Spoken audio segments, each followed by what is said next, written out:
नमस्कार दोस्तों, कैसे हैं आप। आज हम आपको भगवान शंकर जी के और माता पार्वती के शुभ विवाह के समय का विवरण बताने जा रहे हैं। लेकिन उससे पहले आपसे सविनय निवेदन है कि आप हमारे चैनल को सब्सक्राइब कर लीजिए और हमारे वीडियो को लाइक कर दीजिए ताकि भविष्य में आपको इसी तरह की भक्ति और ज्ञान की बातें सुनने और देखने को मिलती रहे। चलिए दोस्तों, शुरू करते हैं। श्री गणेशाय नमः। नाथों के नाथ भगवान भोलेनाथ की जय। शक्ति स्वरूपा माता पार्वती जी की जय। भगवान भोलेनाथ और माता पार्वती जी की विवाह की कथा सावन मास में अधिकतर सुनने को मिलती है। तुलसीदास जी कहते हैं कि शिव पार्वती जी के विवाह की इस कथा को जो स्त्री पुरुष कहते और सुनते हैं वे कल्याण के कार्यों और विवाह आदि मंगल कार्यों में सदा सुख ही पाएंगे। यह उमा शंभु बिबहु जे नर नारी कहीं जे गावहीं, कल्याण काज विवाह मंगल सर्वदा सुख पावहीं। सब देवता अपने भांति भांति के वाहन और विमान सजाने लगे, कल्याणप्रद मंगल शकुन होने लगे और अप्सराएं गाने लगीं। सभी अपना अपना श्रृंगार कर रहे हैं, लेकिन भगवान शिव का श्रृंगार अब तक किसी ने नहीं किया है। शिव ही शंभु गण कर ही सिंगारा, जटा मुकुट ही मोरू सवारा, कुंडल कनकन पहरे ब्याला, तन विभूति पट केहरी छाला। शिवजी के गण शिवजी का श्रृंगार करने लगे। जटाओं का मुकुट बनाकर उस पर सांपों का मोर सजाया गया। शिवजी ने सांपों के ही कुंडल और कनकन पहने, शरीर पर विभूति रमाए और वस्त्र की जगह बाघंबर लपेट लिया। शिवजी के सुंदर मस्तक पर चंद्रमा, सिर पर गंगाजी, 3 नेत्र, सांपों का जनेऊ, गले में विष और छाती पर नरमुंडों की माला थी। भोलेनाथ का उपटन किया गया है, लेकिन हल्दी से नहीं, जले हुए मुर्दों की राख से, क्योंकि भोलेनाथ को मुर्दों से भी प्यार है। एक बार भोले बाबा निकल रहे थे कि किसी की शव यात्रा जा रही थी। लोग कहते हुए जा रहे थे, राम नाम सत्य है। भोलेनाथ ने सुना कि ये सब राम का नाम लेते हुए जा रहे हैं। ये सभी मेरी विचारधारा के लोग हैं, क्योंकि मुझे राम नाम से प्यार है। लेकिन जैसे ही लोगों ने उस मुर्दे को जलाया तो लोगों ने राम नाम सत्य कहना बंद कर दिया और सभी वहां से चले गए। भोलेनाथ ने कहा, अरे, इन सब ने राम नाम सत्य कहना बंद कर दिया। इनसे अच्छा तो ये मुर्दा है जिसने राम नाम सुनकर यहाँ राम नाम की समाधि लगा दी। मुझे तो इनकी चिता से और इनकी भस्म से ही प्रेम है, इसलिए मैं इनकी भस्म को अपने शरीर पर धारण करूंगा। भगवान भोलेनाथ जी एक हाथ में त्रिशूल और दूसरे में डमरू शोभायमान हो रहा है।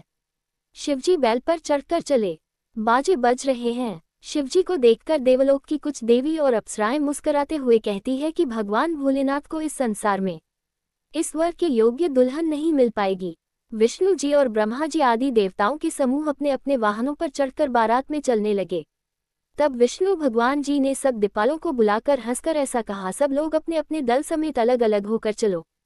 हे भाई, हम लोगों की यह बारात वर के योग्य नहीं है, क्या पराये नगर में जाकर हंसी कराओगे।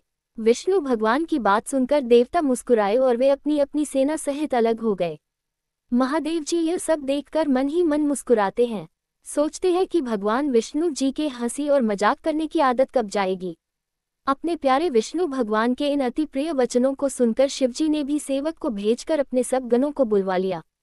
शिवजी की आज्ञा सुनते ही सब चले आए और उन्होंने स्वामी के चरण कमलों में सिर नवाया।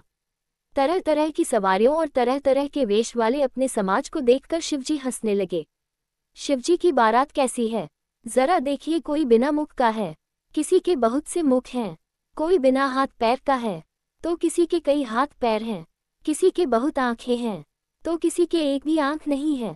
कोई बहुत मोटा ताज़ा है, तो कोई बहुत ही दुबला पतला है। कोई बहुत दुबला, कोई बहुत मोटा, कोई पवित्र और कोई अपवित्र वेश धारण किए हुए है। कोई भयंकर गहने पहने हैं और कोई हाथ में कपाल लिए हैं और सबके सब शरीर में ताज़ा खून लपेटे हुए हैं। गधे, कुत्ते, सुअर और सियार के से उनके मुख हैं। गणों के अनगिनत वेश है, उनको कौन गिने पाए। बहुत प्रकार के प्रेत, पिशाच और योगिनियों की टोलियां उनकी बारात में जा रही हैं। उनका वर्णन करते हुए भी नहीं बन पा रहा है। भूत प्रेत नाचते और गाते हैं। वे सब बड़े मौजी हैं, देखने में बहुत ही बेढंगे जान पड़ते हैं और बड़े ही विचित्र ढंग से बोलते हैं। जैसा दूल्हा है अब वैसी ही बारात बन गई है। आप सोचे रहे होंगे कि भोलेनाथ इन बहुत प्रेत को लेकर क्यों जा रहे हैं। इसके पीछे भी एक कथा है। जिस समय भगवान राम जी का विवाह हो रहा था, उस समय सभी विवाह में पधारे थे, सभी देवता, सभी गंधर्व इत्यादि। भगवान भोलेनाथ जी भी विवाह में दर्शन करने के लिए जा रहे थे। तभी भोले बाबा ने देखा कि कुछ लोग मार्ग में बैठकर रो रहे हैं। शिवजी कृपा के धाम हैं और करुणा करने वाले हैं। भोलेनाथ जी ने उनसे पूछा कि तुम क्यों रो रहे हो? आज तो मेरे राम जी का विवाह हो रहा है, आप रो रहे हो? राम जी के विवाह में नहीं चल रहे। वो बोले हमें कौन लेकर जाएगा, हम अमंगल हैं, हम पर अपशगुन हैं। दुनिया के घर में कोई भी शुभ कार्य हो तो हमें कोई नहीं बुलाता है। भोलेनाथ जी का हृदय करुणा से भर गया। वे तुरंत बोल पड़े कि कोई बात नहीं, तुम राम विवाह में मत जाना, लेकिन मेरे विवाह में तुम्हें जाने की पूरी छूट होगी। तुम सारे अमंगल अपशगुन आ जाना। इसलिए आज सभी मौज मस्ती से शिव विवाह में झूमते हुए जा रहे हैं। बारात को नगर के निकट आ गई। ये सुनकर नगर में चहल पहल मच गई, जिससे उसकी शोभा बढ़ गई। अगवानी करने वाले लोग बनाव श्रृंगार करके और अलग अलग प्रकार की सवारियों को सजाकर आदर सहित बारात को लेने चल पड़े। देवताओं के समाज को देखकर सब मन में प्रसन्न हुए और विष्णु भगवान को देखकर तो बहुत ही सुखी हुए। किंतु जब शिवजी के दल को देखने लगे तब तो उनके साथ जो वाहन थे, जैसे हाथी, घोड़े, रथ के बैल आदि से डरकर लोग भागने लगे। क्या कहें, कोई बात कही नहीं जाती। यह बारात है या यमराज की सेना? दूल्हा पागल है और बैल पर सवार है। सांप, कपाल और राख ही उसके गहने हैं। दूल्हे के शरीर पर राख लगी है, सांप और कपाल के गहने हैं। वह नंगा, जटाधारी और भयंकर है। उसके साथ भयानक मुख वाले भूत, प्रेत, पिशाच, योगिनियां और राक्षस हैं। जो बारात को देखकर जिंदा बच जाएगा, सचमुच उसने बड़े पुण्य किए होंगे और वही पार्वती जी का विवाह देखेगा। गांव वालों ने घर घर यही बात कही। शिव जी का चंद्रशेखर रूप, पार्वती जी की माता मैना के भीतर अहंकार था। आज भोलेनाथ इस अहंकार को नष्ट करना चाहते हैं। इसलिए उन्होंने भगवान विष्णु और ब्रह्मा जी से कहा, आप दोनों मेरी आज्ञा से अलग अलग गिरिराज के द्वार पर पहुंचे। शिवजी की आज्ञा मानकर भगवान विष्णु सबसे पहले हिमवान के द्वार पर पधारे हैं। पार्वती जी की माता मैना ने शुभ आरती सजाई और उनके साथ की स्त्रियां उत्तम मंगल गीत गाने लगी। सुंदर हाथों में सोने का थाल शोभित हो रहे हैं। इस प्रकार मैना हर्ष के साथ शिवजी का परिछावन करने चली। जब मैना ने विष्णु के अलौकिक रूप को देखा तो प्रसन्न होकर नारद जी से पूछा, है नारद, क्या यही मेरी शिवा के शिव हैं? नारद जी बोले, नहीं, ये तो भगवान है, श्री हरि हैं। पार्वती के पति तो और भी अलौकिक हैं, उनकी शोभा का वर्णन नहीं किया जा सकता है। इस प्रकार एक एक करके देवता आ रहे हैं। मैना उनका परिचय पूछती है और नारद जी उनको शिव का सेवक बताते हैं। फिर उसी समय भगवान शिव अपने शिवगणों के साथ पधारे हैं। सभी विचित्र वेशभूषा धारण किए हुए हैं। कुछ के मुख ही नहीं है और कुछ के मुख ही मुख हैं। उनके बीच में भगवान शिव अपने नाग के साथ पधारे हैं। अब भोले बाबा से द्वार पर शगुन मांगा गया है। भोले बाबा बोले कि भैया, शगुन क्या होता है? किसी ने कहा कि आप अपनी कोई प्रिय वास्तु को दान में दीजिए। भोले बाबा ने अपने गले से सर्प उतारा और उस स्त्री के हाथ में रख दिया जो शगुन मांग रही थी। वही मूर्छित हो गई। इसके बाद जब महादेव जी को भयानक वेश में देखा तब तो स्त्रियों के मन में बड़ा भारी भय उत्पन्न हो गया। बहुत ही डर के मारे भागकर वे घर में घुस गई और शिवजी का जहां जनवासा था वहां चले गए। कुछ डर के मारे कन्या पक्ष वाले मूर्छित हो गए हैं। जब मैना जी को होश आया है तो रोते हुए कहा, चाहे कुछ भी हो जाए, मैं इस भेष में अपनी बेटी का विवाह शिव से नहीं कर सकती हूँ। उन्होंने पार्वती से कहा, मैं तुम्हें लेकर पहाड़ से गिर पड़ूंगी, आग में जल जाऊंगी या समुद्र में कूद पड़ूंगी। चाहे घर उजड़ जाए और संसार भर में अपकीर्ति फैल जाए, पर जीते जी मैं इस बावले वर से तुम्हारा विवाह न करूंगी। नारद जी को भी बहुत सुनाया है। मैंने नारद का क्या बिगाड़ा था, जिन्होंने मेरा बसता हुआ घर उजाड़ दिया और जिन्होंने पार्वती को ऐसा उपदेश दिया कि जिससे उसने बावले वर के लिए तप किया। सचमुच उनके न किसी का मोह है, न माया, न उनके धन है, न घर है और न स्त्री ही है। वे सबसे उदासीन हैं। इसी से वे दूसरे का घर उजाड़ने वाले हैं। उन्हें न किसी की लाज है, न डर है।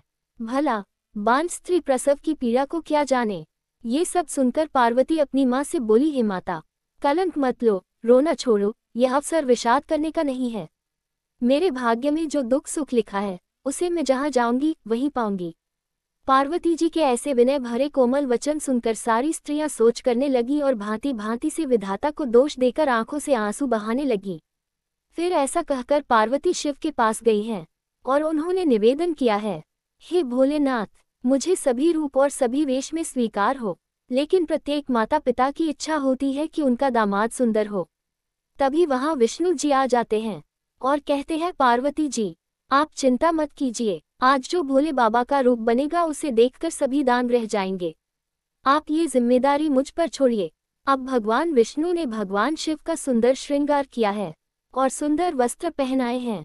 करोड़ों कामदेव को लज्जित करने वाला रूप बनाया है भोले बाबा का। भोले बाबा के इस रूप को आज भगवान विष्णु जी ने उनका नाम चंद्रशेखर नाम रख दिया है। बोलिए चंद्रशेखर शिव जी की जय। इस समाचार को सुनते ही हिमाचल उसी समय नारद जी और सप्त ऋषियों को साथ लेकर अपने घर गए। तब नारद जी ने पूर्वजन्म की कथा सुनाकर सबको समझाया और कहा कि हे मैना, तुम मेरी सच्ची बात सुनो। तुम्हारी ये लड़की साक्षात जगतजनी भवानी है। पहले ये दक्ष के घर जाकर जन्मी थी, तब इनका सती नाम था। बहुत सुंदर शरीर पाया था। वहां भी सती शंकर जी से ही ब्याही गई थी। एक बार मोहवश इन्होंने शंकर जी का कहना नहीं माना और भगवान राम की परीक्षा ली। भगवान शिव ने इनका त्याग कर दिया और इन्होंने अपनी देह का त्याग कर दिया। फिर इन्होंने आपके घर पार्वती के रूप में जन्म लिया है। ऐसा जानकर संदेह छोड़ दो, पार्वती जी तो सदा ही शिवजी की अर्धांगिनी है। और आप ये भी चिंता ना करो कि भोले बाबा का रूप ऐसा है। ऐसा जानकर संदेह छोड़ दो, पार्वती जी तो सदा ही शिवजी की अर्धांगिनी है। आप देखना भोले बाबा के नए रूप को, जिसे भगवान हरि ने स्वयं अपने हाथों से सजाया है। तब नारद के वचन सुनकर सबका विषाद मिट गया और क्षण भर में ये समाचार सारे नगर में घर घर फैल गया। तब मैना और हिमवान आनंद में मग्न हो गए और जैसे ही भगवान शिव के दिव्य चंद्रशेखर रूप का दर्शन किया है, मैंने मैया तो देखते ही रह गई। उन्होंने अपने दामाद की शोभा देखी और आरती उतारकर घर में चली गई। शिव पार्वती विवाह। नगर में मंगल गीत गाए जाने लगे और सबने भांति भांति के सुवर्ण के कलश सजाए। जिस घर में स्वयं माता भवानी रहती हों, वहां की भोजन सामग्री का वर्णन कैसे किया जा सकता है। राजा हिमाचल ने आदरपूर्वक सब बारातियों, विष्णु, ब्रह्मा और सब जाति के देवताओं को बुलवाया। भोजन करने वालों की बहुत सी लाइनें बैठीं। चतुर रसोई परोसने लगे। स्त्रियों की मंडलियां देवताओं को भोजन करते जानकर कोमल वाणी से गालियां देने लगी और व्यंग्य भरे वचन सुनाने लगी। देवगण विनोद सुनकर बहुत सुख अनुभव करते हैं, इसलिए भोजन करने में बड़ी देर लगा रहे हैं। भोजन करने के बाद सबके हाथ मुंह धुलवाकर पान दिए गए। फिर सब लोग जो जहां ठहरे थे वहां से चले गए। फिर मुनियों ने लौटकर हिमवान को लग्न पत्रिका सुनाई और विवाह का समय देखकर देवताओं को बुला भेजा। वेदिका पर एक अत्यंत सुंदर दिव्य सिंहासन था। ब्राह्मणों को सिर नवाकर और हृदय में अपने स्वामी श्री रघुनाथ जी का स्मरण करके शिवजी को उस सिंहासन पर बैठाया। फिर मुनीश्वरों ने पार्वती जी को बुलाया। सखियां श्रृंगार करके उन्हें ले आईं। पार्वती जी को जगदम्बा और शिवजी की पत्नी समझकर देवताओं ने मन ही मन प्रणाम किया। भवानी जी सुंदरता की कोई सीमा नहीं थी। करोड़ों मुखों से भी उनकी शोभा नहीं कही जा सकती। सुंदरता और शोभा की खान माता भवानी मंडप के बीच में, जहां शिवजी थे, वहां गईं। वे संकोच के मारे पति शिवजी के चरण कमलों को देख नहीं सकती, परंतु उनका मन रूपी भौरा तो वही रसपान कर रहा था। मुनियों की आज्ञा से शिवजी और पार्वती जी ने गणेश जी का पूजन किया। मन में देवताओं को अनादि समझकर कोई इस बात को सुनकर शंका न करे कि गणेश जी तो शिव पार्वती की संतान हैं। अभी विवाह से पूर्व ही वे कहाँ से आ गए। पर्वतराज हिमाचल ने हाथ में कुश लेकर तथा कन्या का हाथ पकड़कर उन्हें भवानी या शिवपत्नी जानकर शिवजी को समर्पण किया। जब शिवजी ने पार्वती का पाणिग्रहण किया, तब इंद्र आदि सब देवता हृदय से बड़े ही हर्षित हुए। श्रेष्ठ मुनिगण वेदमंत्रों का उच्चारण करने लगे और देवगण शिवजी का जय जयकार करने लगे। अनेकों प्रकार के बाजे बजने लगे। आकाश से अनेक प्रकार के फूलों की वर्षा हुई। शिव पार्वती का विवाह हो गया। सारे ब्रह्मांड आनंद से भर गया। बहुत प्रकार का दहेज देकर फिर हाथ जोड़कर हिमाचल ने कहा, हे शंकर, आप पूर्ण काम हैं, मैं आपको क्या दे सकता हूँ। इतना कहकर वे शिवजी के चरण कमल पकड़कर रह गए। तब कृपा के सागर शिवजी ने अपने ससुर का सभी प्रकार से समाधान किया। फिर प्रेम से परिपूर्ण हृदय मैनाजी ने शिवजी के चरण कमल पकड़े और कहा, नाथ उमा मम प्राण समग्रह किंकरी करे हो, क्षमेहु सकल अपराध अब हुई प्रसन्न बरु देहो। हे नाथ, यह उमा मुझे मेरे प्राणों के समान प्यारी है। आप इसे अपने घर की महारानी बनाइएगा और इसके सब अपराधों को क्षमा करते रहिएगा। अब प्रसन्न होकर मुझे यही वर दीजिए। शिवजी ने बहुत तरह से अपनी सास को समझाया। फिर माता ने पार्वती को बुला लिया और गोद में बिठाकर यह सुंदर सीख दी कि पार्वती, तू सदाशिव जी के चरणों की पूजा करना, नारियों का यही धर्म है। उनके लिए पति ही देवता है और कोई देवता नहीं है। इस प्रकार की बातें कहते कहते उनकी आंखों में आंसू भर आए और उन्होंने कन्या को अपनी छाती से चिपका लिया। पार्वती जी माता से फिर मिलकर चलीं। सभी ने उन्हें योग्य आशीर्वाद दिया। हिमाचल अत्यंत प्रेम से शिवजी को पहुंचाने के लिए साथ चले। शिवजी ने बहुत तरह से उन्हें संतोष कराकर विदा किया। पर्वतराज हिमाचल तुरंत घर आए और उन्होंने सब पर्वतों और सरोवरों को बुलाया। हिमवान ने आदर, दान, विनय और बहुत सम्मानपूर्वक सबकी विदाई की। जब शिवजी कैलाश पर्वत पर पहुंचे तब सब देवता अपने अपने लोकों को चले गए। तुलसीदास जी कहते हैं कि माता पार्वती जी और शिव जी जगत के माता पिता हैं, इसलिए मैं उनके श्रृंगार का वर्णन नहीं करता। शिव पार्वती विविध प्रकार के भोग विलास करते हुए अपने गणों सहित कैलाश पर रहने लगे। वे नित्य नए विहार करते थे। इस प्रकार बहुत समय बीत गया। तब 6 मुख वाले पुत्र स्वामी कार्तिक का जन्म हुआ, जिन्होंने बड़े होने पर युद्ध में तारकासुर को मारा। वेद, शास्त्र और पुराणों में स्वामी कार्तिक के जन्म की कथा प्रसिद्ध है और सारा जगत उसे जानता है। तुलसीदास जी कहते हैं कि शिव पार्वती के विवाह की इस कथा को जो स्त्री पुरुष कहता और सुनता है, वे कल्याण के कार्यों और विवाह आदि मंगलों में सदा सुख पाता है। यह उमा शंभु बिबहु जे नर नारी कहीं जे गावहीं, कल्याण काज विवाह मंगल सर्वदा सुख पावहीं। दोस्तों, ये थी भगवान भोलेनाथ और माता पार्वती जी के शुभ विवाह की कहानी। आपको कैसे लगी हमें कमेंट बॉक्स में बताएं। दोस्तों, जाते जाते आपसे विनम्र निवेदन है कि आप हमारे चैनल को सब्सक्राइब कर लीजिए। तो प्रेम से बोलिए भगवान भोलेनाथ और माता पार्वती की जय।